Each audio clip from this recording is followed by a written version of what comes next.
Friends, आज की video में हम लोग डिटेल में डिस्कस करेंगे एक बहुत ही इंपॉर्टेंट टॉपिक जिसका नाम है डायरेक्ट एक्शन डे 1946।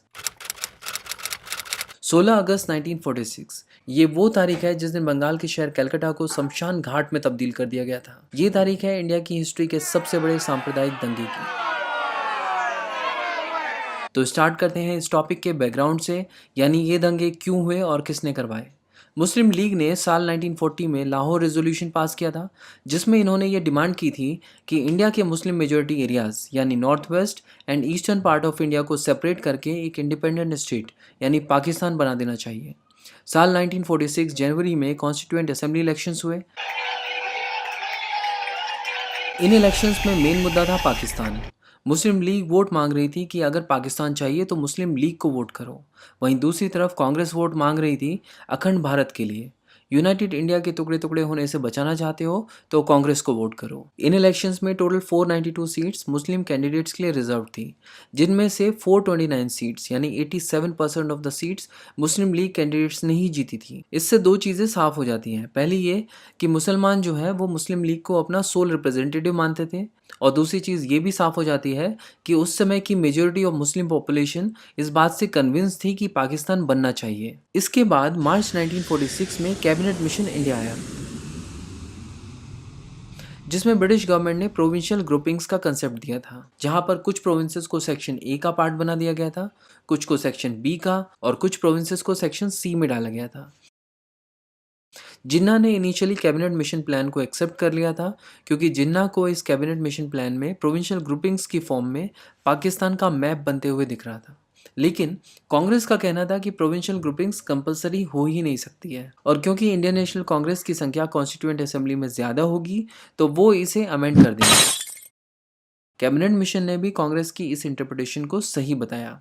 जिन्ना को ये कतई एक्सेप्टेबल नहीं था। जिन्ना चाहता था कि प्रोविंशियल ग्रुपिंग्स को कंपलसरी रहने देना चाहिए, बट कैबिनेट मिशन में ये पॉसिबल नहीं था, इसीलिए मुस्लिम लीग ने फाइनली कैबिनेट मिशन को रिजेक्ट कर दिया। लेकिन क्योंकि कांग्रेस ने कैबिनेट मिशन को एक्सेप्ट किया था और 1946 इलेक्शंस में कांग्रेस सबसे बड़ी पार्टी थी, इसीलिए लॉर्ड वेवल ने कांग्रेस को इन्वाइट किया इंटरिम गवर्नमेंट बनाने के लिए। जिन्ना ने कहा कि इस तरह ब्रिटिश गवर्नमेंट और इंडियन नेशनल कांग्रेस मुसलमानों को सप्रेस करने का काम कर रहे हैं, और इसके विरोध में जिन्ना ने 16 अगस्त 1946 को डायरेक्ट एक्शन यानी सीधी कार्रवाई का ऑर्डर दे दिया। इसकी चेतावनी जिन्ना ने जुलाई 1946 को एक प्रेस कॉन्फ्रेंस के जरिए पहले ही दे दी थी। ये प्रेस कॉन्फ्रेंस उन्होंने बॉम्बे में अपने घर से की थी, जहां उन्होंने कहा था कि अगर उन्हें सेपरेट स्टेट पाकिस्तान नहीं दिया गया तो वो डायरेक्ट एक्शन लॉन्च कर देंगे। डायरेक्ट एक्शन अनाउंस करने के पीछे मुस्लिम लीग का मकसद था ब्रिटिश गवर्नमेंट और इंडियन नेशनल कांग्रेस को ये दिखाना कि पाकिस्तान पाने के लिए मुस्लिम्स किस हद तक जा सकते हैं। द स्टार ऑफ इंडिया उस समय कलकत्ता का एक सबसे बड़ा मुस्लिम न्यूज़पेपर था, जिसके ओनर मुस्लिम लीग के ही एक एमएलए थे। इस अखबार में डायरेक्ट एक्शन का पूरे दिन का डिटेल प्रोग्राम पब्लिश किया गया, ताकि ज्यादा से ज्यादा लोग इससे जुड़ पाएं। बंगाल के चीफ मिनिस्टर एच.एस. सोहरावर्दी ने डायरेक्ट एक्शन के दौरान पुलिस को छुट्टी पर भेज दिया। एक्चुअली उस समय बंगाल में मुस्लिम लीग की ही सरकार थी, और वहाँ के चीफ मिनिस्टर एच.एस. सोहरावर्दी मुस्लिम लीग के अपने आदमी थे। इनफैक्ट सोहरावर्दी खुद मुसलमानों को भड़काने में सबसे आगे थे। 16 अगस्त की सुबह से ही माहौल टेंस था। दुकानों को जबरदस्ती बंद कर दिया गया था। इस तनाव के माहौल में जगह जगह से लड़ाई झगड़ों की खबरें आने लगी और फिर पत्थरबाजी शुरू हो गई। कलकत्ता के राजा बाजार, केला बागान, कॉलेज स्ट्रीट, हैरिसन रोड और बुर्रा बाजार में डायरेक्ट एक्शन का सबसे ज्यादा असर दिख रहा था। ये सब हिंदू मेजोरिटी एरियाज थे। ओरिजिनल प्रोग्राम के हिसाब से कलकत्ता के अलग अलग जगह जैसे हावड़ा, हुगली, मेतियाबुरुज और 24 परगना पर लोग इकट्ठा हुए और जुलूस निकालते हुए 12 बजे तक ऑस्ट्रोनॉमी मॉन्यूमेंट पहुंचे। ऑस्ट्रोनॉमी मॉन्यूमेंट को अभी शहीद मीनार कहा जाता है। उसके बाद ठीक 12 बजे मुस्लिम लीग ने ऑस्ट्रोनॉमी मॉन्यूमेंट से अपनी रैली शुरू की। इतनी संख्या में लोग इस रैली से जुड़े कि कहा जाता है कि उस समय की बंगाल की यह सबसे बड़ी मुस्लिम रैली थी। मुस्लिम लीग ने एटलीस्ट 3-4 पार्टी वर्कर्स हर एक मस्जिद पे तैनात किए हुए थे, ताकि जब भी वहां पर लोग अपनी प्रेयर्स ऑफर करने के लिए आए तो उन्हें अटैक करने के लिए उकसाया जाए और मुस्लिम लीग का एक्शन प्लान अच्छे से समझा दिया जाए। इसके बाद लोग चार्ज अप होकर अपने हथियारों को लेकर लाठी बर्छी जो उनके हाथ में आया वो सब लेकर 2 बजे तक इकट्ठा हुए। स्टार ऑफ इंडिया न्यूज़पेपर के हिसाब से अराउंड 1 लाख लोग इकट्ठा हुए थे, जहां पर ख्वाजा नजीमुद्दीन और सोहरावर्दी ने अपनी फियरी स्पीचेस से लोगों को और ज्यादा भड़का दिया, और इसी के साथ कम्युनल राइट्स शुरू हो गए। अगले 72 घंटों में 6000 से ज़्यादा लोग मारे गए, 20,000 से ज़्यादा लोग घायल हुए और 1 लाख से भी ज़्यादा लोग बेघर हो गए। इसी इवेंट को द ग्रेट कैलकाटा किलिंग भी कहा जाता है और इसी ग्रेट कैलकाटा किलिंग के दौरान 17 अगस्त को केशोराम कैलकाटा मिल्स में काम करने वाले 300 उड़िया मजदूर जो लिचू बगान मेतिया ब्रुज की झुग्गियों में रहते थे, उन्हें घरों से निकाल निकाल कर काट डाला गया और जिंदा जला दिया गया। 16 अगस्त को शुरू हुआ ये कम्युनल वायलेंस रुकने का नाम ही नहीं ले रहा था। फिर 21 अगस्त को बंगाल में वाइसरॉय रूल लगा दिया गया। ब्रिटिश ट्रूप्स की 5 बटालियंस और साथ में 4 इंडियन गोरखा बटालियंस डिप्लॉय की गई और फाइनली 22 अगस्त तक ये दंगे शांत हुए। हालांकि ये दंगे कलकत्ता के बाद नौखली, बिहार, गढ़मुक्तेश्वर और रावलपिंडी में भी हुए। इसके बाद वाइसरॉय लॉर्ड वेबल ने governor of Bengal Sir Frederick Burrows से इसकी डिटेल्ड रिपोर्ट मांगी। इस पूरी घटना के दौरान कोई भी एक्शन न लेने के लिए सर फ्रेडरिक बोरोस को काफ़ी क्रिटिसिज्म झेलना पड़ा। Mountbatten plan 1947। 20 फरवरी 1947 को ब्रिटेन के प्राइम मिनिस्टर क्लीमेंट एटली ने हाउस ऑफ कॉमन्स में ये डिक्लेयर कर दिया कि ब्रिटिशर्स 3 जून 1948 से पहले पहले इंडियन पॉलिटिशियंस को पावर ट्रांसफ़र करेंगे और इंडिया छोड़कर चले जाएंगे। उसके अगले ही दिन 21 फरवरी 1947 को वाइसरॉय ऑफ इंडिया को चेंज कर दिया गया। अब नए वाइसरॉय थे लॉर्ड माउंटबेटन। 3 जून 1947 को लॉर्ड माउंटबेटन ने एक प्लान प्रपोज किया। ये प्लान था द माउंटबेटन प्लान और इसी प्लान को 3 जून प्लान भी कहा जाता है। इस प्लान में ब्रिटिश गवर्नमेंट ने इंडिया के पार्टीशन को एक्सेप्ट करके 2 नई कंट्रीज़ बनाने का डिसीजन लिया था। ये 2 कंट्रीज़ थी इंडिया और पाकिस्तान। पार्टीशन की डेट तय की गई थी 15 अगस्त 1947। माउंटबेटन प्लान के हिसाब से इंडिया की 2 प्रोविंसेस बंगाल और पंजाब, इन दोनों प्रोविंसेस को 2 पार्ट्स में डिवाइड किया गया। एक हिस्से को पार्ट बनना था पाकिस्तान का और दूसरे हिस्से को इंडिया का। इन दोनों स्टेट्स का डिवीज़न इसलिए किया गया क्योंकि ये बहुत बड़े प्रोविंसेस थे और मेजॉरिटी यहाँ पे मुस्लिम्स थी, मगर नॉन मुस्लिम पॉपुलेशन जैसे हिंदूज़ और सिख कम्युनिटी यहाँ पर बहुत ही भारी मात्रा में थी। तो पॉपुलेशन के प्रोपोर्शन में इन दोनों स्टेट्स को डिवाइड किया गया और इन दोनों स्टेट्स के डिवीज़न के लिए सर साइरिल रेडक्लिफ के अंडर में बाउंड्री कमीशन बनाया गया। इन्होंने पंजाब को 2 भागों में बांट दिया, ईस्ट पंजाब और वेस्ट पंजाब। इसी तरह बंगाल का भी विभाजन किया गया और यहाँ भी ईस्ट बंगाल और वेस्ट बंगाल बनाया गया। इसके अलावा नॉर्थ वेस्ट फ्रंटियर प्रोविंस और आसाम के सिलहट में रेफरेंडम कराया गया। सिलहट वैसे तो आसाम का पार्ट था, बट ईस्ट पाकिस्तान के एकदम नज़दीक होने के कारण इनको भी एक ऑप्शन दिया गया कि ये वोटिंग के ज़रिए ये फैसला करें कि ये इंडिया का पार्ट होना चाहते हैं या पाकिस्तान का। तो नॉर्थ वेस्ट फ्रंटियर प्रोविंस और सिलेट दोनों ही के केस में रेफरेंडम पाकिस्तान के पक्ष में आया, इसीलिए ये दोनों एरियाज़ पाकिस्तान के पार्ट बन गए। नॉर्थ वेस्ट फ्रंटियर प्रोविंस में जो रेफरेंडम कराया गया था उससे रिलेटेड एक इम्पॉर्टेंट बात है। बेसिकली यहाँ पर जो सबसे बड़े लीडर थे वो थे अब्दुल गफ्फार खान, जिन्हें फ्रंटियर गांधी के नाम से भी जाना जाता है। इनकी ऑर्गेनाइजेशन थी खुदाई खिदमतगार और क्योंकि ये लोग लाल रंग के कपड़े पहनते थे इसीलिए इन्हें रेड शर्ट्स भी कहा जाता था। तो खान अब्दुल गफ्फार खान जो थे ये नॉर्थ वेस्ट फ्रंटियर प्रोविंस के जो रेफरेंडम हो रहा था इसके सख्त खिलाफ थे। इसी के चलते काफ़ी सारी नॉर्थ वेस्ट फ्रंटियर प्रोविंस के लोगों ने रेफरेंडम में पार्टिसिपेट ही नहीं किया। तो जब 1946 के जनवरी में नॉर्थ वेस्ट फ्रंटियर प्रोविंस में इलेक्शंस हो रहे थे, उसमें जितने लोगों ने वोट डाले थे उसके कंपैरिजन में रेफरेंडम में सिर्फ 15% लोगों ने ही वोट डाले थे। खैर जो भी हो, इस तरह इस मैप में जो डार्क ग्रीन कलर आप देख रहे हैं ये बेसिकली पाकिस्तान बना, यानी Baluchistan, Sindh, North West Frontier Province, East Bengal, West Punjab और सिलेट मिलकर पाकिस्तान बना। अब बात करते हैं प्रिंसली स्टेट्स की। इंडिया में टोटल 563 यानी 563 से भी ज़्यादा राजे रजवाड़े थे जिन्हें माउंटबेटन प्लान के हिसाब से आज़ाद कर दिया गया था। यानी अब खुद प्रिंसली स्टेट्स को डिसाइड करना था कि वो इंडिया से जुड़ना चाहते हैं या पाकिस्तान से या फिर आज़ाद रहना चाहते हैं। तो बेसिकली इनके पास 3 ऑप्शन थे। इन 563 राजे रजवाड़े में से 560 ने तो 15 अगस्त से पहले ही इंडिया के साथ इंस्ट्रूमेंट ऑफ एक्सेशन साइन कर लिया। अब बचे 3 प्रिंसली स्टेट्स। ये 3 प्रिंसली स्टेट्स थे जूनागढ़, हैदराबाद और जम्मू कश्मीर। तो 15 अगस्त तक की स्थिति तो ये थी। आगे चल के इन 3 स्टेट्स का क्या हुआ वो हम इसी वीडियो में आगे देखेंगे। तो 15 अगस्त 1947 को इंडिया आज़ाद हो गया। देखते हैं कि 15 अगस्त को इंडिया के आज़ाद होने पर इंडिया के पहले प्राइम मिनिस्टर जवाहरलाल नेहरू ने क्या कहा। At the stroke of the midnight hour, when the world sleeps, India will awake to life and freedom. लोगों में गजब का उत्साह था। लोग सड़कों पर भारत के झंडे लहराते हुए आज़ादी का अनुभव कर रहे थे। हर कोई अपनी तरह से इस दिन को सेलिब्रेट कर रहा था। और ये है एनसीसी के छात्रों का मार्चिंग दस्ता। हालांकि इसी इंडिपेंडेंस के साथ साथ मिला पार्टीशन का दर्द भी लोगों के दिलों में था।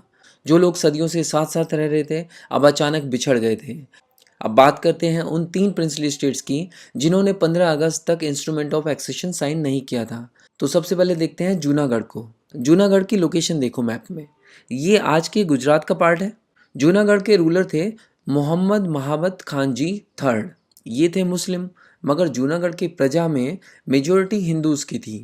तो 15 सितंबर 1947 में खान जी ने जिन्ना के साथ इंस्ट्रूमेंट ऑफ एक्सेशन साइन कर दिया। इसके बाद यहाँ के हिंदू पॉपुलेशन ने रिवोल्ट करना शुरू कर दिया और इसीलिए इंडियन गवर्नमेंट को इंटरफेयर करना पड़ा। जूनागढ़ में 20 फरवरी 1948 को एक प्लेबिसाइट कंडक्ट किया गया। इसमें कमाल हो गया, 99.95% लोगों ने इंडिया के फेवर में वोट किया। तो अल्टीमेटली जूनागढ़ जो है इंडिया का पार्ट बना दिया गया। अब बात करते हैं हैदराबाद की। हैदराबाद जो है वो इंडिया का सबसे अमीर, सबसे बड़ा और सबसे पावरफुल प्रिंसली स्टेट था। अब यहाँ पर भी सेम सिचुएशन थी। यहाँ के रूलर थे मुस्लिम, इनका नाम था उस्मान अली खान। लेकिन यहाँ की पॉपुलेशन 80% ऑफ द पॉपुलेशन जो थी वो हिंदू थी। बट यहाँ के जो रूलर हैं इन्होंने थोड़ा अलग सोचा। इन्होंने सोचा कि ये ना इंडिया से मिलेंगे और ना पाकिस्तान से, ये इंडिपेंडेंट रहना चाहते थे। तो उस्मान अली के पास अपनी एक आर्मी थी जिसे रज़ाकार कहा जाता था। इस रज़ाकार आर्मी के चलते इन्होंने सोचा कि इंडिया और पाकिस्तान से जो आ जाए ये निपट ही लेंगे। लेकिन इंडियन गवर्नमेंट ने सरदार पटेल के नेतृत्व में सितंबर 1948 में हैदराबाद को एनेक्स कर लिया। ये एक आर्मी ऑपरेशन था जिसका नाम था ऑपरेशन पोलो। अब बात करते हैं जम्मू कश्मीर की। यहाँ की सिचुएशन थोड़ी उलट थी। जम्मू कश्मीर के रूलर थे हरी सिंह। ये हिंदू थे और वहाँ की मेजॉरिटी ऑफ पॉपुलेशन थी मुस्लिम। हरी सिंह भी यही चाहते थे कि भैया ना तो वो इंडिया से मिले और ना पाकिस्तान से, मतलब इन्हें भी आज़ाद रहना था। अब यहाँ पर क्या हुआ कि पाकिस्तान ने जम्मू एंड कश्मीर को एक्वायर करने के लिए उस पर अटैक कर दिया। इन्होंने सोचा कि जैसे इंडिया ने हैदराबाद को एक्वायर कर लिया, ये भी जम्मू एंड कश्मीर को एक्वायर कर लेंगे। लेकिन यहाँ पर थोड़ा ट्विस्ट हो गया। हरी सिंह ने क्या किया कि 26 अक्टूबर 1947 में इंडिया के साथ इंस्ट्रूमेंट ऑफ एक्सेशन साइन कर दिया। तो बेसिकली यहाँ पे हो क्या रहा था कि एक तरफ तो पाकिस्तान की आर्मी घुसी चली आ रही थी इनके स्टेट में, और ये आ गए भागे हुए इंडिया के पास कि भाई ये मुझे बचाओ। तो इंडिया ने कहा कि ठीक है भाई, हम तुम्हारी मदद करेंगे। तो इंडिया ने पाकिस्तानी फोर्सेस को काउंटर करने के लिए अपनी आर्मी भेजी। इंडियन आर्मी ने पाकिस्तान फोर्सेस को आगे बढ़ने से तो रोक लिया, लेकिन पाकिस्तानी फोर्सेस जितना अंदर घुस पाई थी वो एरिया अभी भी पाकिस्तान ने ऑक्यूपाई किया हुआ है, और ये रीजन है पाकिस्तान ऑक्यूपाइड कश्मीर। तो अल्टीमेटली इंडिया मिलकर बना इन सभी ब्लू कलर में हाईलाइटेड प्रोविंसेस और 563 प्रिंसली स्टेट से, जो कि इन मैप में लाइट ब्राउन कलर से रिप्रेजेंटेड है। तो इंडियन लीडर्स के कहने पर लास्ट वाइसरॉय लॉर्ड माउंटबेटन जो हैं वो 21 जून 1948 तक गवर्नर जनरल ऑफ इंडिया रहे। इंडिया के पहले प्राइम मिनिस्टर बने जवाहरलाल नेहरू। वहीं दूसरी तरफ जिन्ना बने पाकिस्तान के गवर्नर जनरल और प्राइम मिनिस्टर बने लियाकत अली खान। माउंटबेटन प्लान में ये भी कहा गया कि ब्रिटेन के जो राजा हैं वो अब एम्परर ऑफ इंडिया का टाइटल यूज़ नहीं करेंगे। हालांकि ये टाइटल उन्होंने ऑफिशियली 22 जून 1948 को छोड़ा। हेलो फ्रेंड्स, 15 अगस्त 1947 के दिन हमारा देश आज़ाद हुआ। बट यही वो दिन है जिस दिन हमारे देश का पार्टीशन भी हुआ था। हमारे देश को 2 भागों में बांट दिया गया, एक बना इंडिया और दूसरा बना पाकिस्तान। पार्टीशन की इस कहानी की शुरुआत हुई थी बंगाल से। साल था 1904 और उस समय वाइसरॉय थे लॉर्ड कर्जन।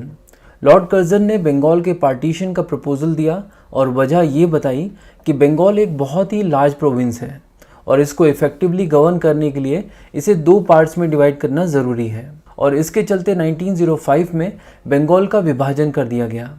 एक हिस्सा बना वेस्ट बंगाल और दूसरा हिस्सा बना ईस्ट बंगाल। ये विभाजन कुछ इस तरह से किया गया था कि वेस्ट बंगाल एक हिंदू मेजॉरिटी एरिया बना, जबकि ईस्ट बंगाल एक मुस्लिम मेजॉरिटी एरिया बना। ये बात साफ तौर पर देखी जा सकती थी कि ब्रिटिशर्स अपनी डिवाइड एंड रूल पॉलिसी के चलते हमारे देश के लोगों को धर्म के आधार पर बांटने की कोशिश कर रहे थे, और उनका एकमात्र एम था हिंदूज़ और मुस्लिम्स के बीच एक रिफ्ट क्रिएट करना, ताकि हमारे देश के नेशनलिज्म और यूनिटी को हैम्पर किया जा सके। बट क्वेश्चन ये है कि इंडिया के लोगों ने बंगाल पार्टीशन को लेकर किस तरह से रिएक्ट किया। तो आप यहाँ पर देख सकते हैं कि इस पार्टीशन के अगेंस्ट लोकल और नेशनल लेवल दोनों ही लेवल्स पर वाइड स्प्रेड पॉलिटिकल प्रोटेस्ट देखे गए और बंगाल पार्टीशन के विरोध में स्वदेशी एंड बॉयकॉट मूवमेंट को खड़ा कर दिया गया। पार्टीशन को लेकर लोगों में गुस्सा था। उनका मानना था कि बंगाल का पार्टीशन उनकी मदरलैंड की इंसल्ट है। बट दूसरी तरफ ईस्ट बंगाल के मुस्लिम्स बंगाल पार्टीशन का अपोज नहीं कर रहे थे। वो तो उल्टा इस पार्टीशन से काफ़ी खुश थे। अगर पूछा जाए कि ईस्ट बंगाल में रहने वाले मुस्लिम्स इस पार्टीशन को क्यों सपोर्ट कर रहे थे, तो इसका जवाब ये है कि यहाँ पर रह रहे मुस्लिम्स की इकोनॉमिक कंडीशन बहुत ही ज़्यादा पुअर थी और ये लोग मानते थे कि इनकी इस हालत के जिम्मेदार है बंगाल के हिंदूज़, जिन्होंने बंगाल में बिजनेस को डोमिनेट करके रखा हुआ है, जिसकी वजह से बंगाल में मुस्लिम्स प्रॉस्पर नहीं कर पा रहे थे। बट ये मान्यता ईस्ट बंगाल में रह रहे मुस्लिम्स की थी। अगर एक लार्ज स्केल पर देखा जाए तो हम देख सकते हैं कि बंगाल पार्टीशन के अगेंस्ट हर जगह प्रोटेस्ट हो रहे थे। स्वदेशी और बॉयकॉट मूवमेंट भी काफ़ी सक्सेसफुल रहा और हमारे देश के लोगों द्वारा किए गए इन प्रोटेस्ट की वजह से ब्रिटिशर्स ने अंततः 1911 में बंगाल के पार्टीशन को खारिज कर दिया गया, यानी बंगाल के दोनों हिस्सों को वापस से जोड़ दिया गया। बंगाल फिर से एक हो गया। देखने में ऐसा लग रहा है कि जीत भारत के लोगों की हुई। बट 1905 में बंगाल का विभाजन करके अंग्रेज अपनी डिवाइड एंड रूल पॉलिसी को सफलता के साथ इम्प्लीमेंट करने में कामयाब हो गए थे। 1905 से 1911 तक का जो पीरियड था उसमें बंगाल के हिंदूज और मुस्लिम्स एक दूसरे को शक की निगाहों से देख रहे थे। हर चीज़ को कम्युनल एंगल से देखा जा रहा था।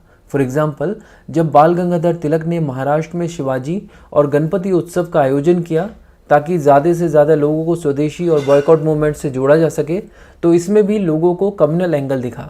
तो हम देख सकते हैं कि 1905 से 1911 तक के इस पीरियड में ब्रिटिशर्स ने भारत में कम्युनल डिफ्रेंसिएशन के बीज बो दिए थे। इसका परिणाम ये निकला कि 1906 में मुस्लिम लीग फॉर्म हो गई और इसके कुछ ही समय बाद 1909 में ब्रिटिश पार्लियामेंट ने इंडियन काउंसिल एक्ट 1909 इनेक्ट किया, जिसे मॉर्ले मिंटो रिफॉर्म्स भी कहा जाता है। इस एक्ट के द्वारा इंडिया में पहली बार सेपरेट इलेक्टोरेट को इंट्रोड्यूस किया गया था, जिसने मुस्लिम लीग की ग्रोथ में एक बहुत ही अहम भूमिका निभाई।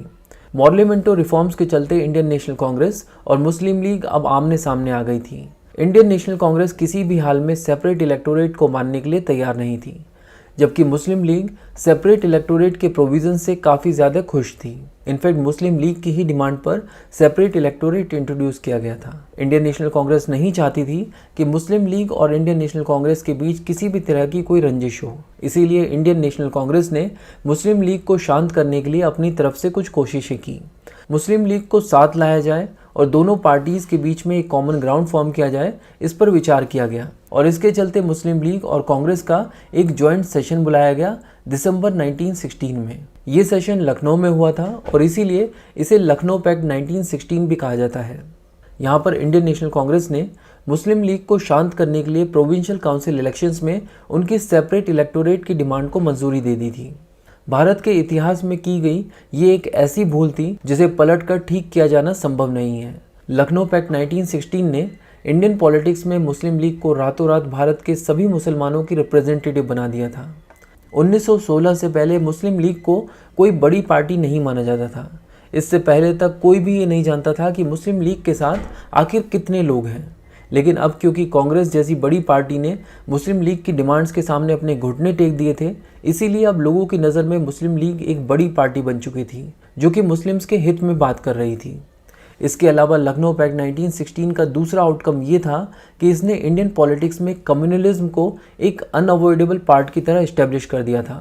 यानी इस बात पर मोहर लग चुकी थी कि अब भारत की राजनीति में सांप्रदायिकता भी एक मेन स्ट्रीम पॉलिटिक्स का पार्ट है। तो हम देख सकते हैं कि किस तरह 1906 में शुरू हुई एक पार्टी 1916 तक एक बड़ी पार्टी बन चुकी थी। बट इसके बाद का कुछ समय, खासकर 1919 से 1922 तक का जो समय था, इसे हिंदू मुस्लिम यूनिटी के एक गोल्डन पीरियड के रूप में देखा जाता है, क्योंकि यहाँ पर गांधी जी के एफर्ट्स के कारण दोनों कम्युनिटीज़ ने एक साथ मिलकर मूवमेंट्स में पार्टिसिपेट किया, खासकर खिलाफत मूवमेंट और नॉन कॉपरेशन मूवमेंट में। बट जब 1922 में चौरी चौरा इंसिडेंट्स हुए तो गांधी जी ने कहा कि अभी हमारा देश आज़ादी के लिए तैयार नहीं है और इसी के साथ साथ गांधी जी ने नॉन कॉपरेशन मूवमेंट को स्टॉप कर दिया। नॉन कॉपरेशन मूवमेंट विड्रॉ हो जाने से लोगों में मोहभंग की स्थिति उत्पन्न हुई और इसी फ्रस्ट्रेशन के चलते कम्युनलिज्म ने फिर से अपना सर उठा लिया। 1923 से 1927 के बीच टोटल 88 कम्युनल राइट्स हुए। इन कम्युनल राइट्स की वजह से देश में एक अलग ही तरह का माहौल था और 1930 तक स्थिति ये हो चुकी थी कि इंडियन मुस्लिम्स एक सेपरेट स्टेटहुड के बारे में विचार करने लग गए थे और इस तरह टू नेशन थ्योरी सामने आई, जहाँ पर यह कहा गया कि हिंदूज़ और मुस्लिम्स दो अलग अलग नेशंस को बिलोंग करते हैं जिनकी डिफरेंट हिस्ट्री, डिफरेंट कल्चर और डिफरेंट ट्रेडिशंस हैं। ऐसे में ये दो नेशंस एक देश में कैसे रह सकते हैं।